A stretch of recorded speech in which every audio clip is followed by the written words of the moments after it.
Écoute attentivement. Si tu es en train de regarder cette vidéo en ce moment précis, ce n'est pas un hasard. Ce message n'est pas destiné à tout le monde, mais à ceux qui ont traversé une longue saison de silence, de patience et de combat intérieur. Peut-être que tu as prié sans voir de réponse immédiate. Peut-être que tu as eu l'impression que Dieu tardait, alors que ton cœur, lui, était déjà fatigué d'attendre. Et pourtant, quelque chose est en train de changer. Il y a des moments où Dieu ne parle pas longtemps à l'avance.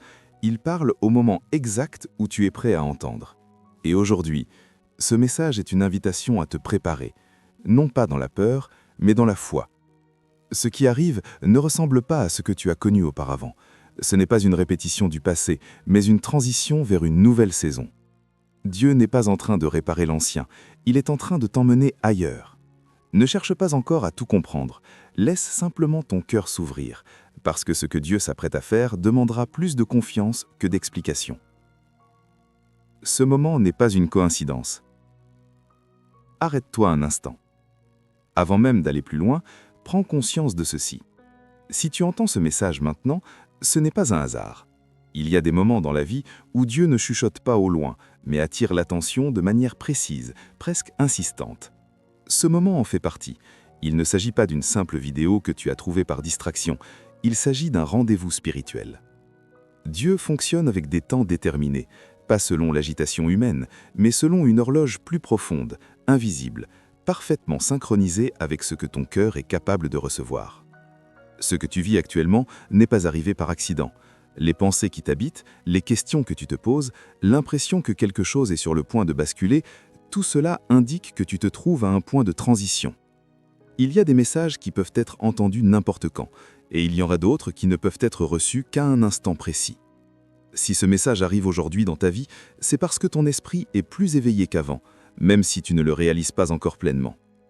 Tu as traversé des choses qui t'ont rendu plus attentif, plus sensible, plus conscient.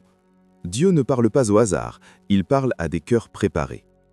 Peut-être que tu n'as pas les mots pour décrire ce que tu ressens. Une tension douce, une attente inhabituelle, un mélange de fatigue et d'espérance. Ce sont souvent les signes que quelque chose touche à sa fin pendant qu'autre chose commence à se mettre en place. Ce moment où l'ancien ne te satisferait plus, mais où le nouveau n'est pas encore totalement visible, c'est précisément dans cet espace que Dieu attire ton attention. Ce message n'est pas destiné à convaincre, mais à réveiller, à te rappeler que tu n'es pas oublié, ni en retard, ni hors du plan. Ce que tu pensais être un simple enchaînement d'événements prend un sens différent quand tu comprends que Dieu travaille aussi par le timing. Il place des paroles sur ton chemin au moment exact où elles peuvent produire un effet réel, pas seulement une émotion passagère. Il y a une raison pour laquelle tu écoutes jusqu'ici, une raison pour laquelle quelque chose résonne intérieurement. Dieu attire parfois l'attention avant même d'expliquer ce qu'il va faire, non pour créer de la confusion, mais pour préparer le terrain. Avant de changer les circonstances, il aligne la perception. Avant d'ouvrir une porte, il ajuste le regard. Ne minimise pas ce moment. Ne le range pas dans la catégorie de messages intéressants mais sans suite. Certains instants ne se répètent pas de la même manière. Ils marquent un seuil, une prise de conscience, une ouverture intérieure. Dieu parle maintenant parce que maintenant est significatif. Tu n'as rien forcé, tu n'as rien provoqué. Tu es simplement arrivé à un point où ce que Dieu veut dire peut être entendu différemment. Ce n'est pas une coïncidence temporelle, c'est une intersection spirituelle. Et ce qui suivra dépendra moins de ce que tu comprends que de l'attention que tu choisis d'accorder à ce moment précis. Dieu a vu toute la saison de silence. Il y a des saisons que personne ne remarque, des périodes où tu continues d'avancer extérieurement, mais où intérieurement tout semble immobile. Tu fais ce que tu dois faire, tu respectes tes responsabilités, tu gardes une certaine stabilité apparente, mais au fond de toi, quelque chose crie en silence. Cette saison-là, Dieu l'a vue. Chaque détail, chaque nuit où ton esprit refusait de se reposer, chaque prière murmurée sans force, chaque soupir que personne n'a entendu. Le silence de Dieu n'a jamais signifié son absence, il signifie souvent une écoute plus profonde que ce que l'on imagine. Quand rien ne semblait bouger, quand aucune réponse claire n'arrivait, quand les signes tardaient, Dieu observait non seulement ce que tu demandais, mais ce que tu devenais. Il regardait ton cœur se former dans l'ombre, loin des applaudissements, loin des confirmations visibles. Tu as peut-être douté de toi-même. Tu t'es demandé si tu avais mal compris, si tu avais espéré trop grand, si tu avais attendu trop longtemps. Ces pensées sont naturelles quand l'attente se prolonge. Mais ce que tu percevais comme un vide était en réalité un espace sacré. Un lieu où Dieu travaillait sans bruit, sans spectacle, mais avec une précision absolue. Il y a des prières que l'on fait avec des mots et d'autres que l'on fait avec des larmes. Dieu entend les deux. Il entend aussi celles qui n'arrivent même plus à sortir, celles qui restent coincées dans la gorge parce que la fatigue est trop grande. Ton silence n'a jamais annulé ta foi, il l'a parfois rendue plus authentique, plus dépouillée, plus vraie. Pendant cette saison, tu as peut-être eu l'impression que les autres avançaient pendant que toi tu restais sur place. Tu voyais des portes s'ouvrir ailleurs, des projets se concrétiser, des relations se construire, et tu te demandais pourquoi ton ciel semblait fermé. Mais Dieu ne compare jamais les parcours, il ne mesure pas la valeur d'une vie à sa vitesse, mais à sa profondeur. Ce temps de silence t'a appris des choses que le bruit n'aurait jamais pu t'enseigner. Il t'a confronté à toi-même, il a révélé ce qui devait être guéri, ajusté, renforcé. Il a mis en lumière des attentes mal placées, des dépendances émotionnelles, des peurs que tu ignorais, non pour te condamner, mais pour te libérer progressivement. Dieu n'était pas en train de t'ignorer, il était en train de te protéger. Certaines réponses données trop tôt auraient nourri ton impatience plutôt que ta stabilité. Certaines portes ouvertes trop vite t'auraient exposé à des blessures que tu n'étais pas encore prêt à gérer. Le silence n'était pas une punition, mais une couverture. Même quand tu avais l'impression de prier dans le vide, quelque chose se déposait en toi. Une endurance nouvelle, une sensibilité plus fine, une capacité à attendre sans t'effondrer. Ces choses-là ne se voient pas immédiatement, mais elles deviennent essentielles quand le mouvement commence. Dieu n'a jamais perdu le fil de ton histoire. Il n'a jamais oublié une seule de tes prières. Il a simplement choisi un rythme qui permettrait à ce qu'il prépare de ne pas s'écrouler sous son propre poids. Et pendant que tu pensais être dans l'oubli, tu étais en réalité dans un processus profondément surveillé, entouré et intentionnel. Ce n'était pas un non, c'était une préparation. Il y a une différence fondamentale entre un refus et un délai. Pourtant, lorsque l'attente se prolonge, le cœur a tendance à interpréter le silence comme un rejet. Tu as peut-être cru, à certains moments, que Dieu avait fermé la porte définitivement, que ce que tu espérais n'était pas pour toi. Mais ce que tu as vécu n'était pas un non, c'était un temps de préparation, soigneusement mesuré. Dieu ne retarde jamais sans raison. Lorsqu'il différencie le moment de l'accomplissement, ce n'est pas pour tester ta patience de manière arbitraire, mais pour aligner plusieurs éléments à la fois. Il ne prépare pas seulement la bénédiction, il prépare aussi la personne qui va la recevoir. Donner quelque chose sans s'assurer que le cœur est prêt serait une forme de négligence, pas d'amour. Pendant que tu attendais, des choses se sont déplacées en toi. Ta manière de voir les autres a changé. Tes attentes se sont affinées.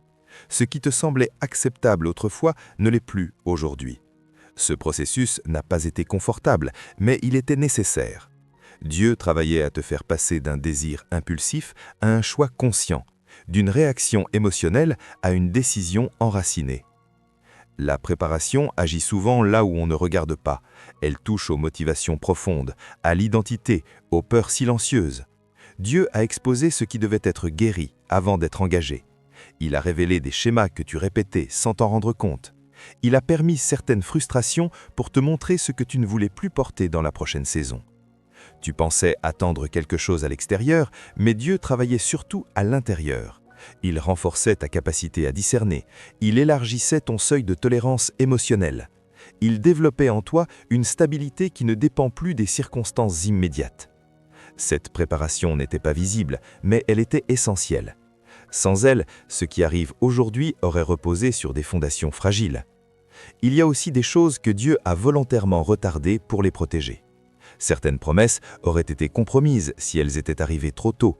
Certaines relations auraient été construites sur des blessures encore ouvertes. Certaines opportunités auraient nourri ton ego au lieu de ton appel. Le délai était une forme de sagesse, pas une punition. La préparation t'a également appris à attendre sans te perdre, à rester fidèle à ce que tu crois, même quand les résultats tardaient, à continuer à avancer sans garantie immédiate. Ce type de maturité ne se développe pas dans l'instantané. Il se forge dans le temps, dans la répétition, dans la constance discrète. Dieu ne prépare jamais quelqu'un pour rien.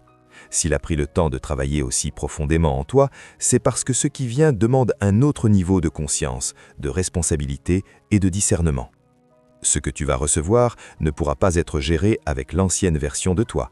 Et c'est précisément pour cela que le « pas encore » était une étape indispensable vers le maintenant qui se profile. Une transition est en cours. Il y a des transitions qui ne commencent pas par un événement visible, mais par un déplacement intérieur. Rien n'a encore radicalement changé autour de toi, et pourtant tu sens que tu n'es plus exactement au même endroit. Ce que tu tolérais hier commence à t'irriter. Ce qui te motivait auparavant ne te satisfait plus de la même manière. Ce sont les premiers signes d'un passage en cours. Une transition n'est jamais instantanée. Elle ressemble davantage à un glissement progressif qu'à une rupture brutale. Dieu ne t'arrache pas à une saison pour te jeter dans une autre. Il te fait avancer, étape par étape, même quand tu n'as pas encore conscience du chemin.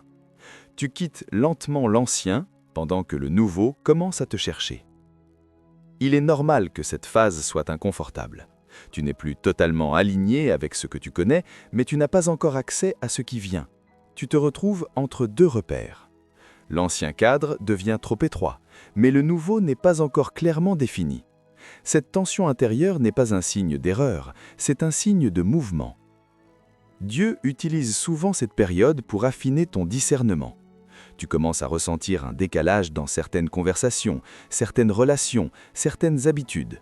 Ce n'est pas que tout soit devenu mauvais du jour au lendemain, mais ce n'est plus nourrissant. Ce qui ne te faisait rien auparavant commence à peser. Ce qui te stimulait émotionnellement perd de son intensité. Ton esprit s'ajuste avant que ta réalité ne change. La transition agit aussi sur ta manière de décider. Tu hésites moins à dire non, tu prends plus de temps avant de dire oui. Tu observes davantage, tu ressens le besoin de clarté, de cohérence, de paix intérieure. Ces ajustements sont souvent subtils, mais ils signalent que tu es en train de quitter une saison gouvernée par la réaction pour entrer dans une saison guidée par l'intention. Il arrive que Dieu ne te donne pas encore le nom de ce qui commence, mais il te fait clairement sentir ce qui se termine. Certaines portes se ferment sans bruit, certaines opportunités perdent naturellement leur attrait. Certaines dynamiques s'éteignent sans conflit. Ce n'est pas une perte, c'est un dégagement d'espace. Une transition demande toujours de la place. Dans cette phase, l'incertitude peut être déroutante. Tu aimerais avoir une vision claire, un plan précis, une confirmation extérieure. Mais Dieu t'invite à marcher avec ce que tu as. Une sensibilité accrue, une paix fragile mais réelle, une intuition que quelque chose est en train de se repositionner. La transition t'apprend à avancer sans tout contrôler. Ce mouvement progressif n'est pas un flottement inutile. Il est intentionnel. Il permet à ton cœur de s'adapter avant que les circonstances ne changent. Il t'évite le choc d'un bouleversement trop brutal. Dieu te fait traverser cette zone intermédiaire pour que ton identité soit déjà alignée quand la nouvelle saison se manifestera pleinement.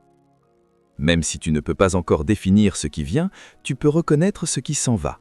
Et dans cette reconnaissance silencieuse, la transition continue son œuvre, transformant lentement ta posture, ton regard et ta disponibilité intérieure pour ce qui est déjà en train de s'approcher. Dieu appelle à une préparation intérieure. Avant que Dieu ne change visiblement les choses autour de toi, il commence presque toujours par te parler de ce qui doit être ajusté à l'intérieur. La préparation intérieure n'est pas une étape secondaire, elle est centrale. Elle détermine la manière dont tu recevras ce qui arrive et surtout comment tu le porteras dans le temps. Ce que Dieu prépare pour toi demandera plus qu'un enthousiasme momentané. Cela demandera une capacité intérieure renouvelée. Se préparer intérieurement, ce n'est pas se tendre dans l'attente, ce n'est pas vivre dans l'anticipation anxieuse de ce qui pourrait arriver. C'est au contraire créer de l'espace, faire le tri, observer honnêtement ce qui occupe ton cœur et ce qui le surcharge. Dieu ne remplit pas des récipients déjà saturés. Il commence par inviter à déposer ce qui n'a plus sa place. Il y a des pensées que tu as portées trop longtemps, des peurs que tu as normalisées, des scénarios négatifs que tu as appris à anticiper pour te protéger. Cette préparation intérieure consiste à reconnaître ces mécanismes sans les juger, mais sans leur laisser le contrôle. Dieu ne te demande pas d'oublier ton passé, mais de l'empêcher de définir ton futur. Préparer l'intérieur, c'est aussi réorganiser tes attentes. Ce que tu imaginais autrefois comme une bénédiction pourrait ne plus correspondre à ce dont tu as réellement besoin aujourd'hui. Dieu affine tes désirs pour qu'ils s'alignent avec ce qui est durable et non avec ce qui apaise momentanément. Cette étape peut être déstabilisante, car elle remet en question certaines projections auxquelles tu étais attaché. Dieu t'invite également à revoir tes priorités émotionnelles. Ce qui prenait une place excessive commence à perdre de son influence. Ce qui semblait secondaire devient essentiel. Tu ressens peut-être le besoin de plus de paix que d'intensité, plus de clarté que de stimulation, plus de stabilité que de sensations fortes. Cette évolution intérieure est un signe de maturation, pas de renoncement. La préparation intérieure touche aussi à ta manière de réagir. Tu apprends à répondre plutôt qu'à réagir, à écouter plutôt qu'à interpréter trop vite, à attendre avant de conclure. Ces ajustements ne sont pas spectaculaires, mais ils transforment profondément ta posture. Dieu façonne une stabilité qui ne dépend plus des circonstances immédiates. Il y a enfin un appel à faire de la place, à libérer de l'espace émotionnel, mental et spirituel. Certaines habitudes, certaines relations, certaines distractions occupaient un temps et une énergie qui seront nécessaires pour la prochaine saison. Dieu ne te force pas à couper brutalement, mais il t'invite à discerner ce qui doit être déplacé pour que ce qui arrive puisse s'installer sans conflit. Cette préparation intérieure n'est pas une mise en attente passive, c'est un mouvement conscient, un repositionnement, une coopération silencieuse avec ce que Dieu est en train de faire.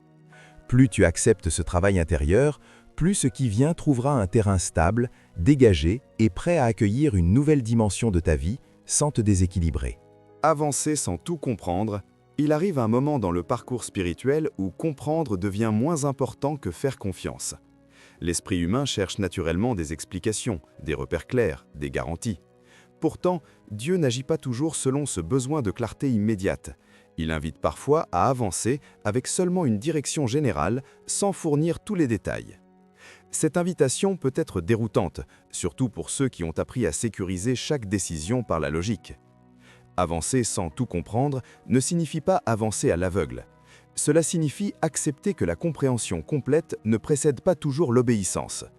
Dieu révèle souvent juste assez pour que le pas suivant soit possible, mais pas assez pour que le contrôle reste total. Ce mode de fonctionnement ne vise pas à frustrer, mais à déplacer la confiance de l'intellect vers le cœur. Tu as peut-être remarqué que plus tu cherchais à tout analyser, plus l'inquiétude augmentait. Les scénarios se multipliaient, les doutes aussi. À l'inverse, quand tu acceptais de lâcher certaines questions, une paix étrange s'installait. Cette paix n'était pas une réponse logique, mais une confirmation intérieure. Dieu utilise parfois la paix comme boussole lorsque la carte n'est pas encore visible. La foi ne consiste pas à nier les incertitudes, mais à refuser de leur donner la place principale. Elle te permet d'avancer même quand certaines zones restent floues. Elle t'aide à distinguer ce qui doit être compris maintenant de ce qui sera éclairé plus tard. Dieu ne cache pas par cruauté, il révèle progressivement, au rythme de ta capacité à porter ce qu'il montre. Avancer sans tout comprendre implique aussi d'accepter de ne pas maîtriser le timing. Tu peux ressentir l'appel au changement sans savoir exactement quand ni comment il se manifestera. Cette tension entre l'appel et l'accomplissement est inconfortable, mais elle développe une dépendance plus profonde à Dieu. Tu apprends à écouter, à observer, à discerner les petits ajustements quotidiens plutôt que d'attendre un bouleversement spectaculaire. Cette posture demande une certaine humilité, reconnaître que tout ne peut pas être anticipé, que certaines réponses viendront en marchant, pas en réfléchissant davantage. Dieu honore souvent ceux qui acceptent d'obéir avec peu d'informations, mais avec un cœur sincère. L'obéissance devient alors une expression de confiance, pas une réaction à une preuve irréfutable. Avancer ainsi transforme ta relation à l'inconnu. Ce qui te faisait peur devient un espace de découverte, ce qui semblait menaçant devient un terrain d'apprentissage. Tu ne marches plus seul avec tes questions, tu marches accompagné. Cette conscience change la manière dont tu vis l'attente, l'incertitude et même les retards apparents. Dieu ne te demande pas de comprendre toute la trajectoire, mais de rester sensible à sa direction. Chaque pas posé dans la confiance affine ton discernement. Chaque mouvement fait sans certitude totale renforce ta foi. Et progressivement, tu réalises que certaines choses ne pouvaient être expliquées à l'avance, non parce qu'elles étaient dangereuses, mais parce qu'elles devaient être vécues pour être réellement comprises. Quitter ce qui ne peut pas t'accompagner. À mesure que tu avances vers une nouvelle saison, une réalité devient de plus en plus claire. Tout ne peut pas venir avec toi. Ce constat n'est pas toujours confortable, car il touche à des attachements profonds, parfois anciens, parfois rassurants. Pourtant, chaque transition authentique implique un choix. Non pas un rejet brutal, mais un discernement honnête. Il y a des relations qui ont eu un sens à un moment précis de ta vie, mais qui ne sont plus alignées avec ce que tu deviens. Elles ne sont pas forcément toxiques ni mauvaises en soi. Elles appartiennent simplement à une autre version de toi. Les conserver par habitude ou par peur de blesser peut ralentir ce que Dieu est en train de faire. Quitter ne signifie pas mépriser, cela signifie reconnaître une saison achevée. Ce détachement concerne aussi certaines manières de penser, des croyances que tu as intégrées sans les remettre en question, des schémas de réaction qui t'ont protégé autrefois, mais qui t'enferment aujourd'hui. Dieu t'invite à observer ce que tu continues de porter par automatisme. Tout ce qui a été utile en période de survie n'est pas nécessairement adapté à une saison de construction. Il y a également des habitudes qui occupent ton temps et ton énergie sans nourrir réellement ton esprit. Elles t'aident à éviter le silence, à remplir l'espace, à repousser l'inconfort. Mais à mesure que Dieu t'appelle à plus de clarté, ces distractions deviennent plus visibles. Non parce qu'elles sont soudainement mauvaises, mais parce qu'elles prennent une place qui sera bientôt nécessaire pour autre chose. Quitter ce qui ne peut pas t'accompagner demande du courage. Pas le courage de rompre dans la colère, mais celui de dire la vérité intérieurement. La vérité que tu as changé, que tes priorités ont évolué, que ce qui te faisait vibrer hier ne répond plus à ce que tu cherches aujourd'hui. Ce type de lucidité peut provoquer une certaine solitude, mais elle est souvent temporaire. Dieu ne t'appelle pas à tout abandonner, mais à alléger ton parcours, à ne pas traîner avec toi des charges émotionnelles inutiles, à ne pas maintenir des dynamiques qui exigent que tu te rétrécisses pour être accepté. Ce que Dieu prépare pour toi demande une posture plus libre, plus consciente, moins fragmentée. Il est normal que certaines séparations se fassent sans explication claire. Tout ne se termine pas par un conflit ou une discussion définitive. Certaines choses s'éteignent naturellement lorsque tu n'y investis plus la même énergie. Ce silence n'est pas un échec relationnel, c'est parfois un respect mutuel non formulé. Quitter ce qui ne peut pas t'accompagner, c'est aussi faire confiance au fait que Dieu sait ce qu'il enlève et ce qu'il prépare. Ce vide apparent n'est pas destiné à rester vide. Il crée l'espace nécessaire pour ce qui est aligné avec la saison vers laquelle tu te diriges. Et même si tu ne vois pas encore clairement ce qui viendra occuper cette place, tu peux reconnaître que ce détachement est un mouvement vers plus de cohérence intérieure, plus de paix et une disponibilité nouvelle pour ce qui est à venir. Le moment inconfortable de l'entre-deux. Il existe une phase que peu de gens aiment nommer, parce qu'elle est difficile à expliquer et encore plus difficile à vivre. Ce moment où tu n'es plus vraiment là où tu étais, mais pas encore là où tu sais que tu vas. L'entre-deux. Un espace flou, instable, parfois déroutant, où les repères habituels cessent de fonctionner sans être encore remplacés. Dans cette zone, tu te sens différent sans savoir exactement pourquoi. Tu n'as plus l'élan naturel pour certaines choses, mais tu n'as pas encore la pleine énergie pour ce qui vient. Ce n'est pas de la régression, c'est une reconfiguration. Dieu est en train de déplacer des fondations et ce travail se fait rarement dans le confort. L'entre-deux est souvent marqué par le silence extérieur et une activité intérieure intense. Les confirmations se font rares, les certitudes d'hier ne suffisent plus. Tu avances davantage par discernement que par évidence. Ce flou peut donner l'impression de stagner, alors qu'en réalité, quelque chose se transforme en profondeur. Ce que tu ressens n'est pas un vide, c'est une gestation. Beaucoup essaient de fuir cette phase. Ils cherchent à revenir en arrière, vers ce qu'ils connaissent, ou à se projeter trop vite vers l'avenir pour échapper à l'inconfort présent. Mais l'entre-deux n'est pas une erreur de parcours, c'est un passage nécessaire. Il te détache progressivement de l'ancien sans te précipiter dans le nouveau avant que tu sois prêt. Dans cet espace, Dieu travaille sur ta posture plus que sur tes circonstances. Il affine ta sensibilité. Il t'apprend à écouter autrement, à reconnaître sa direction sans avoir besoin de signes spectaculaires. Tu apprends à faire confiance à ce qui est calme plutôt qu'à ce qui est bruyant, à distinguer l'urgence émotionnelle de l'appel véritable. L'entre-deux révèle aussi ce qui était fondé sur l'habitude plutôt que sur la conviction. Ce qui ne tient que par routine commence à s'effriter. Ce qui n'était soutenu que par la peur de changer perd de sa force. Ce dépouillement peut être inconfortable, mais il est libérateur. Dieu enlève progressivement les appuis temporaires pour t'amener vers une stabilité plus profonde. Il est fréquent que cette phase s'accompagne d'une certaine solitude intérieure. Même entouré, tu peux te sentir à part. Non parce que tu es incompris, mais parce que ton regard a changé. Ce que tu cherches n'est plus exactement ce que les autres poursuivent. Ce décalage n'est pas un rejet, c'est un repositionnement. Dans l'entre-deux, tu apprends à ne plus te définir uniquement par ce que tu fais ou par ce que tu as. Tu redécouvres qui tu es lorsque les rôles se redessinent. Cette redéfinition silencieuse prépare une identité plus alignée avec la saison suivante. Dieu utilise cet espace pour t'ancrer, pas pour te perdre. Même si cette phase semble longue, elle n'est pas éternelle. Elle a une fonction précise. Elle t'empêche de transporter l'ancien dans le nouveau sans discernement. Elle t'aide à entrer dans la prochaine étape avec une conscience élargie, un cœur plus stable et une disponibilité que tu n'avais pas auparavant. Et pendant que tu traverses cet entre-deux, quelque chose se met déjà en place, même si tu ne peux pas encore le nommer. Dieu transforme ton identité. Il y a des changements que l'on attend à l'extérieur alors que Dieu les opère d'abord à l'intérieur. Avant de modifier les circonstances, il transforme la manière dont tu te perçois, dont tu te positionnes, dont tu comprends ton propre rôle. Cette transformation identitaire est souvent discrète, mais elle est décisive. Elle marque la fin d'une version de toi façonnée par la survie et l'émergence d'une version alignée avec l'appel. Pendant longtemps, tu as peut-être agi en réaction. Réagir aux blessures, aux manques, aux urgences. Tes décisions étaient parfois dictées par la peur de perdre, la crainte d'être rejeté, le besoin de prouver. Ces mécanismes n'étaient pas des faiblesses, ils étaient des stratégies de protection. Mais ce qui protège à une saison peut limiter à une autre. Dieu ne te retire pas ces réflexes sans te donner autre chose en échange. À mesure que la transformation s'opère, tu remarques que certaines réactions automatiques disparaissent.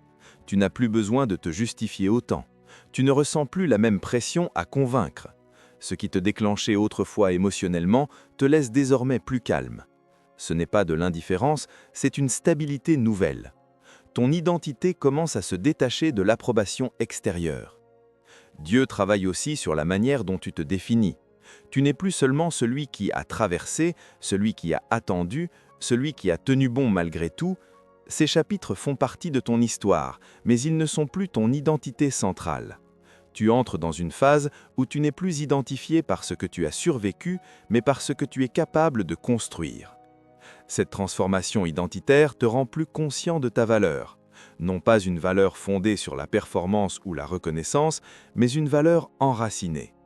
Tu commences à établir des limites sans culpabilité, à refuser certaines dynamiques sans te sentir obligé de t'expliquer longuement, à choisir ce qui est juste plutôt que ce qui est simplement accessible.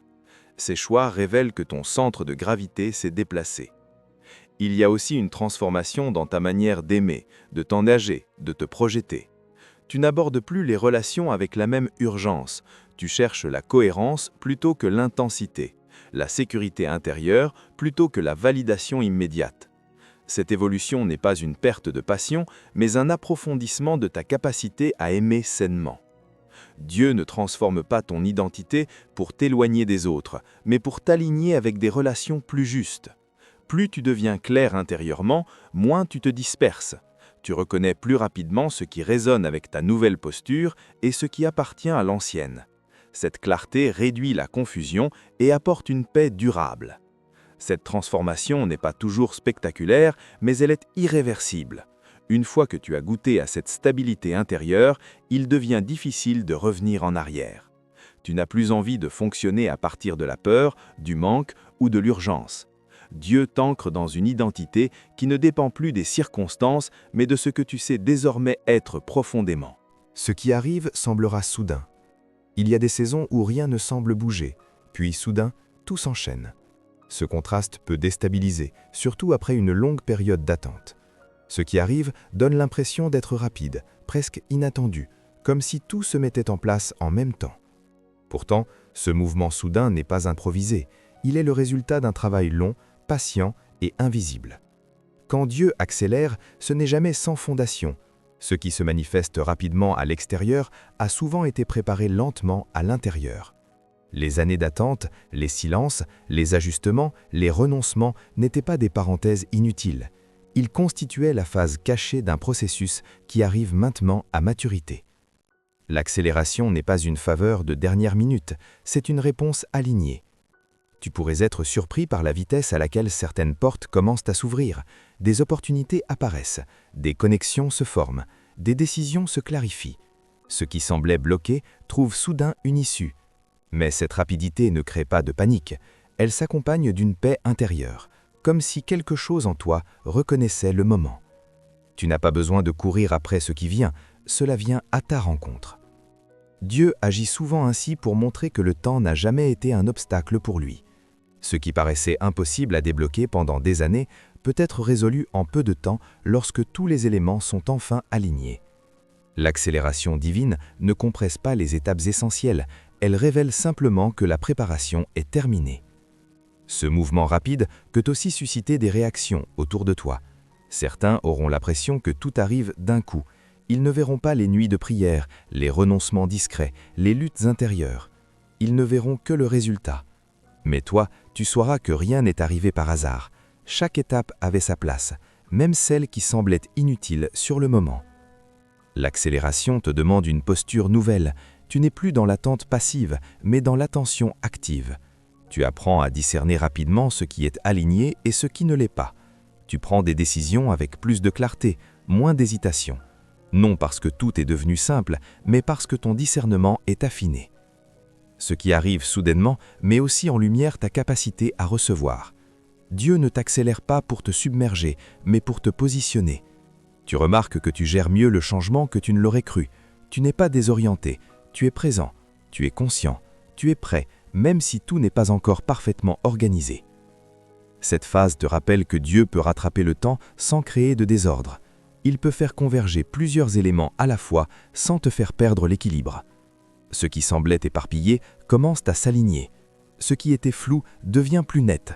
Et même si le rythme change, tu ne te sens pas pressé intérieurement. Ce soudain n'est pas une surprise pour Dieu. Il est l'expression visible d'un alignement déjà accompli. Ce qui se met en mouvement maintenant confirme que le temps de préparation a porté du fruit et que ce qui vient peut avancer sans se briser sous sa propre vitesse. Certains ne comprendront pas ton changement. À mesure que ta transformation devient visible, une autre réalité s'impose. Tout le monde ne la comprendra pas. Ce changement intérieur que tu as vécu, souvent dans le silence, ne sera pas toujours perçu avec justesse par ton entourage. Certains verront une distance là où il y a une évolution. D'autres interpréteront ton calme comme de la froideur, ta clarté comme de l'orgueil, ton recentrage comme un rejet. Il est difficile d'accepter que ceux qui te connaissaient avant ne te reconnaissent plus de la même manière. Tu n'as pas changé pour t'éloigner, mais pour t'aligner. Pourtant, pour ceux qui étaient habitués à une ancienne version de toi, ce repositionnement peut être déstabilisant. Ils avaient appris à interagir avec tes anciennes réactions, tes anciennes limites, ta disponibilité constante. Ta croissance modifie ces repères. Dieu ne te transforme pas pour provoquer des ruptures inutiles, mais la croissance authentique crée parfois des séparations naturelles. Ce ne sont pas toujours des conflits ouverts, parfois ce sont des silences, des incompréhensions, des distances qui s'installent sans discussion formelle. Ces ajustements relationnels peuvent être douloureux, surtout quand l'attachement est sincère, mais ils font partie du processus. Il est important de ne pas te justifier excessivement. Tout expliquer à ceux qui ne sont pas prêts à entendre peut t'épuiser émotionnellement. Ta transformation n'a pas besoin d'être validée par tous pour être réelle. Dieu t'appelle à rester fidèle à ce qu'il a travaillé en toi, même si cela dérange certaines attentes extérieures. Certaines personnes préféreront croire que ton changement est passager ou qu'il est motivé par une influence extérieure. Elles chercheront des explications simples à une transformation profonde. Ce n'est pas toujours de la malveillance, parfois c'est une manière de se rassurer, de maintenir une image familière plutôt que d'accepter que tu es évolué. Tu peux ressentir une forme de solitude dans cette phase, non parce que tu es seul, mais parce que les connexions changent de nature. Les échanges deviennent plus sélectifs, plus profonds, moins nombreux. Ce resserrement relationnel n'est pas un appauvrissement, c'est un réalignement. Dieu ajuste ton environnement relationnel pour qu'il corresponde à ta nouvelle posture intérieure. Il est tentant de ralentir sa croissance pour préserver certaines relations, de redevenir plus disponible, plus accommodant, plus silencieux sur ce qui te tient à cœur. Mais ce retour en arrière crée une tension intérieure. Tu sens que tu ne peux plus fonctionner comme avant sans te trahir. Cette tension est un signal que ton identité a évolué. Dieu t'invite à aimer sans te renier, à rester respectueux sans te diminuer, à accepter que tout le monde ne fasse pas le même chemin au même rythme. Ce n'est pas ton rôle de convaincre, ni de porter le malaise des autres face à ton évolution. Ton rôle est de rester aligné, même lorsque cette cohérence crée de l'incompréhension. Ce changement agit comme un filtre silencieux. Ceux qui sont appelés à marcher avec la version que tu deviens resteront, parfois discrètement, parfois progressivement. Ceux qui étaient liés à l'ancienne saison se détacheront naturellement. Ce mouvement, bien que sensible, participe à la stabilité de ce que Dieu est en train d'établir dans ta vie. Une paix nouvelle t'accompagne. Il y a une paix qui ne ressemble pas à l'absence de problème, mais à l'absence de lutte intérieure. C'est cette paix-là qui commence à t'accompagner maintenant. Elle ne s'impose pas brusquement, elle s'installe progressivement, presque discrètement. Tu la reconnais non pas parce que tout est parfait, mais parce que quelque chose en toi a cessé de résister. Cette paix est différente de celle que tu as connue auparavant. Elle ne dépend pas d'une validation extérieure, ni d'une situation idéale. Elle est présente même quand certaines réponses manquent encore. Tu n'as plus besoin de forcer, de convaincre, de te justifier. Tu avances avec une forme de calme intérieur qui te surprend parfois toi-même. Ce calme n'est pas de l'indifférence, c'est de l'alignement. Tu remarques que tes pensées se sont apaisées. Les scénarios anxieux perdent de leur intensité. Ce qui te faisait autrefois ruminer pendant des heures ne t'emprisonne plus de la même manière. Tu observes, tu discernes, mais tu ne te laisses plus envahir. Cette clarté mentale est le fruit d'un long travail intérieur, pas d'un simple changement de circonstances.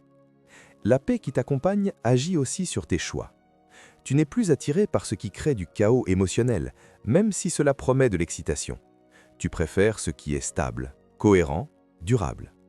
Tu choisis plus lentement, mais avec plus de certitude. Tu apprends à écouter ce qui te laisse en paix plutôt que ce qui te stimule momentanément. Cette paix transforme également ta relation au temps. Tu ne te sens plus constamment en retard. Tu n'as plus cette impression pressante de devoir rattraper quelque chose. Tu acceptes le rythme qui est le tien sans te comparer excessivement. Tu comprends que chaque saison a sa fonction et que ce que tu vis maintenant est cohérent avec ton parcours. Il y a une forme de confiance silencieuse qui se développe. Tu n'as pas toutes les réponses, mais tu n'es plus inquiet comme avant. Tu avances avec la certitude que même si des ajustements sont encore nécessaires, tu n'es pas hors trajectoire. Cette confiance n'est pas de l'assurance excessive, mais une sécurité intérieure enracinée. La paix nouvelle agit aussi comme un filtre relationnel. Tu te sens moins attiré par les échanges superficiels, plus sensible à la qualité qu'à la quantité. Tu privilégies les relations qui respectent ton rythme, ton espace, ton évolution. Tu n'as plus besoin d'être constamment entouré pour te sentir stable. Ta solitude n'est plus une menace, elle est parfois un refuge. Cette paix n'efface pas les défis, mais elle change ta manière de les traverser. Tu ne les affrontes plus avec crispation, mais avec présence. Tu sais que tout ne dépend pas de toi, et cette conscience allège ton esprit. Dieu ne t'a pas seulement préparé à recevoir ce qui vient, il t'a aussi donné la capacité de rester en paix pendant que cela se met en place. Cette paix est un signe. Non pas que tout soit achevé, mais que tu es désormais dans une posture juste pour continuer à avancer sans te perdre, sans te disperser et sans te battre contre ce que Dieu est déjà en train d'ordonner. Dieu te demande une réponse maintenant. Il arrive un moment précis où Dieu ne demande plus d'analyser ni d'attendre davantage, mais simplement de répondre. Ce moment n'est pas toujours spectaculaire, Il ne s'accompagne pas forcément d'un signe visible ou d'une voix audible. Il se manifeste plutôt par une conviction intérieure, calme mais ferme, qui insiste doucement. Maintenant. Pas demain. Pas quand tout sera parfaitement clair. Maintenant. Cette réponse que Dieu attend n'est pas d'abord extérieure. Elle ne commence pas par une action visible, mais par un positionnement intérieur, un consentement profond. Dire oui intérieurement, même si tout n'est pas encore organisé autour de toi, même si certaines peurs tentent encore de s'exprimer, même si tu n'as pas toutes les garanties que ton esprit réclame. Tu as déjà attendu longtemps. Tu as réfléchi, prié, observé, appris. Ce temps n'a pas été inutile, mais il arrive un point où continuer à attendre devient une manière déguisée de se protéger. Dieu ne te presse pas, il t'invite. Il t'invite à sortir d'une posture d'observation pour entrer dans une posture de participation. Ce changement commence par une décision intérieure, celle de ne plus reculer devant ce qui est aligné. Répondre maintenant ne signifie pas tout maîtriser, cela signifie accepter d'avancer avec ce que tu as reçu jusqu'ici, ta maturité, ton discernement, ta paix nouvelle. Dieu ne te demande pas d'être parfait, il te demande d'être disponible. Cette disponibilité ouvre la voie à des ajustements progressifs, mais réels. Il est possible que cette réponse te fasse peur, non parce qu'elle est mauvaise, mais parce qu'elle t'engage. Dire oui à Dieu implique souvent de dire non à certaines choses familières, à certaines sécurités artificielles, à certaines versions de toi-même qui n'ont plus leur place. Cette tension est normale. Elle ne signifie pas que tu te trompes, elle signifie que tu avances. Dieu te parle maintenant parce que tu es capable d'entendre sans paniquer, parce que tu peux recevoir sans t'emballer, parce que tu sais désormais faire la différence entre une impulsion émotionnelle et un appel intérieur. Cette capacité n'est arrivée par hasard, elle est le fruit de tout ce que tu as traversé jusqu'ici. Répondre maintenant, c'est aussi accepter que tout le monde ne comprendra pas ton choix. Certains auraient préféré que tu restes dans une version plus prévisible de toi-même, mais Dieu ne bâtit pas ton avenir sur le confort des autres, il le bâtit sur ton alignement. Ce que tu choisis intérieurement aujourd'hui influence ce qui se manifestera extérieurement demain. Cette réponse ne demande pas de grands discours, elle peut être silencieuse, elle peut être simple, un acte de confiance posé dans le secret, une décision de ne plus résister à ce que tu sais être juste, une ouverture du cœur à ce qui vient sans exiger de tout contrôler. Dieu ne te demande pas de courir, mais de ne plus reculer. Il ne te demande pas de tout comprendre, mais de rester fidèle à ce que tu discernes maintenant. Ce moment n'est pas ordinaire, il marque un passage, et la manière dont tu y réponds intérieurement détermine la fluidité de ce qui s'apprête à suivre. Si tu es arrivé jusqu'ici, ce n'est pas simplement parce que tu regardais une vidéo, c'est parce que quelque chose en toi a reconnu cette parole. Peut-être que certaines phrases ont résonné plus fort que d'autres, peut-être que tu t'es senti compris, interpellé ou même réveillé intérieurement. Rappelle-toi ceci, Dieu n'a jamais cessé d'agir dans ta vie, même quand tu avais l'impression que rien ne bougeait. Chaque saison, chaque attente, chaque silence avait un rôle précis. Et aujourd'hui, ce message n'est pas là pour te distraire, mais pour t'aligner. Ne laisse pas cette parole s'arrêter à une simple écoute. Laisse-la t'accompagner. Laisse-la nourrir ta foi, ta confiance et ta paix intérieure. Parfois, Dieu ne demande pas de grandes actions, mais une attention sincère et un cœur ouvert. Si ce message t'a parlé, prends un instant pour liker la vidéo afin que ce message puisse toucher d'autres personnes qui traversent peut-être la même saison que toi. Laisser un commentaire, même quelques mots pour partager ce que tu as ressenti ou pour déclarer que tu reçois cette parole. T'abonner à la chaîne pour ne pas manquer les prochains messages de foi, d'encouragement et de transformation spirituelle. Ton interaction est importante. Elle permet à cette parole de continuer son chemin bien au-delà de cet écran. Reste attentif, reste confiant, reste aligné. Ce que Dieu a commencé dans ta vie, il sait parfaitement comment l'amener à son accomplissement.